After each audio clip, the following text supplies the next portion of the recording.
After a literal one-night stand with a sentient planet named Gaia, Rick gets the cosmic equivalent of a "we need to talk" text. He's a father to billions. And in true Rick fashion, his first instinct isn't to buy a "world's okayest dad" Nebula mug, but to treat his new civilization like a faulty carburetor that needs fixing. He sees his offspring not as individuals, but as a chaotic variable in an equation he needs to solve. And his solution? A massive, terrifyingly complex sorting machine. Okay, so if we divert the lawyer pipeline here, they should avoid the ethics tube and come out spineless enough to do their job. This is where the episode stops being a cartoon and starts being a brutal commentary on philosophy. Each clay-like child is dropped onto a conveyor belt and assigned a predetermined role for life: productive, artist, caregiver, leader. There's no choice, no ambition, no messy journey of self-discovery. Just cold, hard classification from the second they're born. It's a perfect, if cynical, illustration of hard determinism. The belief that free will is an illusion, and our paths are completely set by forces beyond our control.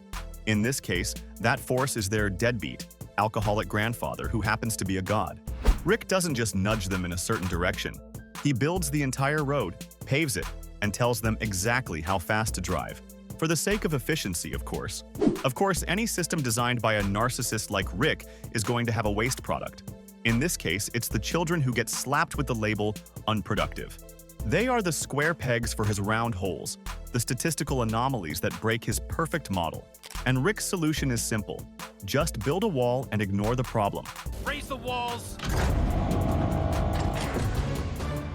But then comes Jerry, in his khaki shorts, seeing an opportunity to finally be a leader. He sees these outcasts not just as people to be saved, but as a captive audience for his own pathetic worldview. He decides to liberate them. And what does this grand liberation look like? A camping trip. This is camping. Camping? Ooh. Camping! Camping! Camping! He's going to teach them the value of whittling, of wearing sensible shoes, and finding deep satisfaction in profound mediocrity. He thinks he is offering them freedom, a genuine escape from Rick's tyranny. And this is where the satire gets razor sharp, because Jerry is a perfect stand-in for the illusion of choice. He doesn't offer them true freedom. He just imposes his own boring beige-colored determinism onto them. They don't discover who they are. They just learn to be Jerry. They trade the cold, hard logic of Rick's machine for the lukewarm, vaguely damp logic of Jerry's worldview. They haven't escaped determinism. They've just downgraded to a less efficient model with worse amenities, which, let's be honest, is the most depressing outcome of all.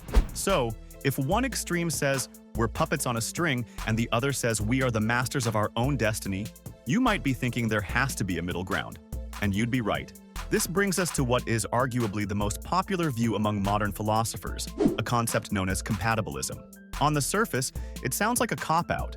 It's the idea that free will and determinism can actually coexist, which seems like trying to have your philosophical cake and eat it too. But the argument is surprisingly elegant, and it forces us to get really specific about what we mean by the word free.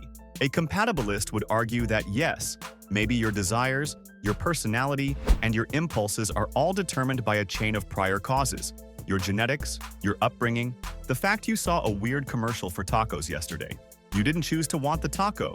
The universe conspired to make you want it. In that sense, you are determined. However, you are exercising free will when you are able to act on that determined desire without any external coercion or restraint. If you want the taco and there's nothing stopping you from going to the store to buy it, you are, in that moment, free. Freedom isn't the ability to choose your desires, it's the ability to act on them. This subtle but crucial difference is exactly what the clay children in the episode are denied. They never get the chance to even figure out what they want, let alone act on it. They are externally coerced from the moment they exist. Rick's machine is the most obvious form of this, a literal, physical force preventing them from acting on any desire that doesn't fit their assigned role. But Jerry's ideology is its own form of coercion, a psychological restraint that manipulates them into adopting his desires as their own. Under either system, they lack the one thing a compatibilist would demand: the liberty to act on their own authentic, even if predetermined, will. So, what's really going on here? The episode has given us two failed societies, one built on cold, mechanical order, and the other on lukewarm, pathetic sentimentality. We are unproductives. I I get it. Bunch of bullshit. But the reason it resonates is that it's not really about clay aliens or bad fathers. This is where we leave the cartoon behind and step into the philosophical arena for a crash course in a debate that has kept thinkers up at night for centuries. The fight is free will versus determinism, and Rick and Morty just threw a nihilistic Molotov cocktail right into the middle of it. It all boils down to one core idea, a question so fundamental it shakes the very foundations of morality, justice, and our own sense of self. Are we the authors of our actions, or are we just actors reading a script that was written for us billions of years ago? Are you genuinely choosing to watch this video, or was that decision an inevitable chemical reaction in your brain, set in motion by a chain of cause and effect, stretching back to the Big Bang? It's a heavy question, and the episode uses its absurd, high-concept premise to put it under a brutal microscope. It takes this ancient, abstract debate and gives it a face, or rather, a billion little clay faces, all screaming for an answer. And the answer the show provides is, to put it mildly, deeply unsatisfying. Let's start with Rick's side of the argument. Hard determinism. This is the belief that every single event in the universe, from a star going supernova to you choosing to rewatch that one episode of The Office again, is the inevitable and unavoidable result of prior causes. It argues that the universe is just one long, unbroken chain of cause and effect. Your feeling of making a choice is just an illusion. It's the last domino falling in a line that was set up long before you were born. Think about it. The laws of physics dictate how every atom in your brain behaves. Your genetic makeup provides a detailed blueprint for your personality and predispositions. Your upbringing and environment then relentlessly shape that blueprint. A hard determinist would say you aren't making a choice. You're just a biological computer running its programming. Rick's machine is just a sci-fi version of this. It takes the abstract forces of the genetic and environmental lottery we all participate in and makes them brutally, terrifyingly literal. It's what you get when you believe people are just machines that need to be optimized. Now, on the other side of the ring, representing everything Jerry wishes he was, we have libertarian free will. This is the more intuitive view, the one our entire sense of self is built on. It's the belief that, yes, all those things, genes, physics, your parents, they all influence you. They set the stage and suggest a script. But at the critical moment of decision, the spotlight is on you, and you are fundamentally free to go off script. Libertarianism argues that human consciousness is special, that we can be the genuine originating cause of our own actions. It says you can rise above your programming. This philosophy is the bedrock of our concepts of praise, blame, and justice. After all, you can't hold someone responsible for their actions if they were just a puppet on a string.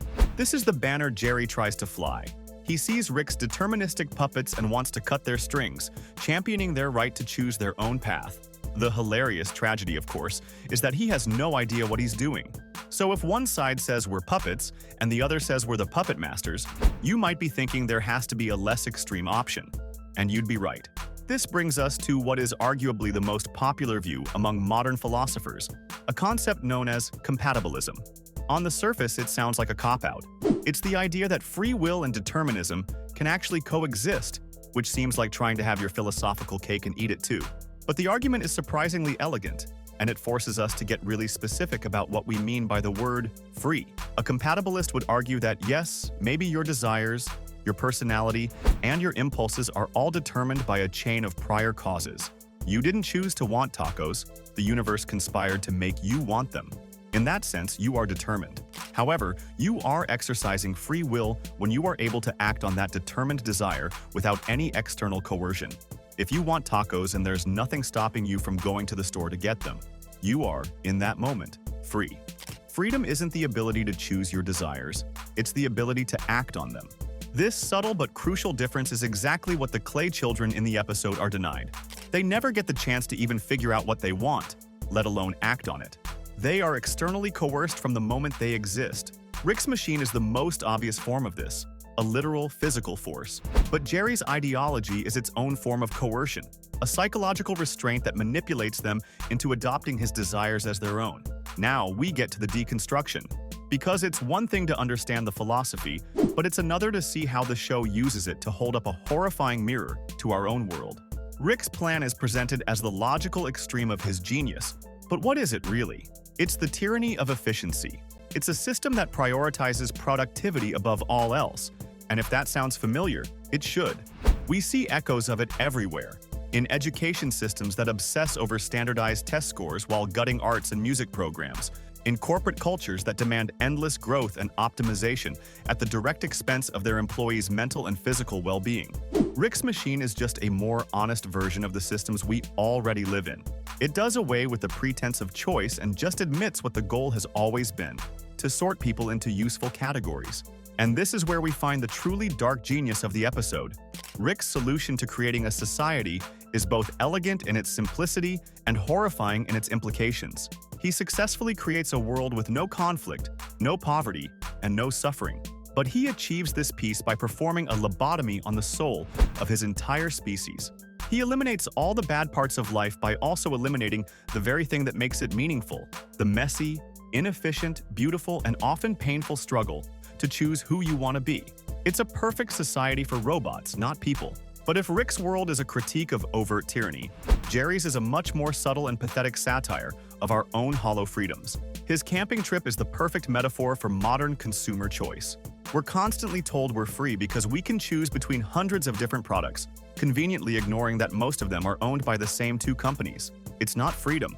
It's the carefully packaged illusion of freedom. And that's exactly what Jerry offers. He doesn't give the unproductives the tools to build their own society. He just hands them the blueprints for his. The reason it's so bleakly funny is how deeply relatable it is. The unproductives escape one rigid, all-encompassing system only to voluntarily walk into another. They trade a prison of steel for a prison of beige wallpaper and sensible footwear. And the reason for this is as simple as it is depressing. True freedom is terrifyingly difficult, and sometimes it's just easier to follow a new leader, even if that leader is Jerry. It's a perfect, if cynical, illustration of how even the noblest quest for freedom can just lead you to a different, sadder kind of cage. And that brings us to the final, brutal punchline of the episode: the total annihilation of the planet. So, does the fact that everyone dies in the end really mean that nothing mattered?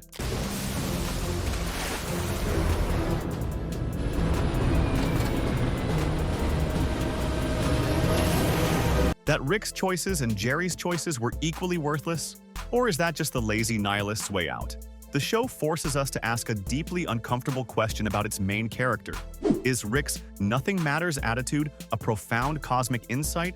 Or is it just a convenient excuse for him to avoid taking responsibility for his own terrible choices? His nihilism acts as a perfect shield. It allows him to play God, to build and break entire worlds, and then to simply walk away from the wreckage without a scratch on his conscience, because in an infinite universe, what's one more destroyed civilization? And if you think that's bad, it gets so much worse when you realize this isn't just about one episode. This is Rick's entire operating system, his lifelong get-out-of-jail-free card for a pattern of cosmic-scale irresponsibility.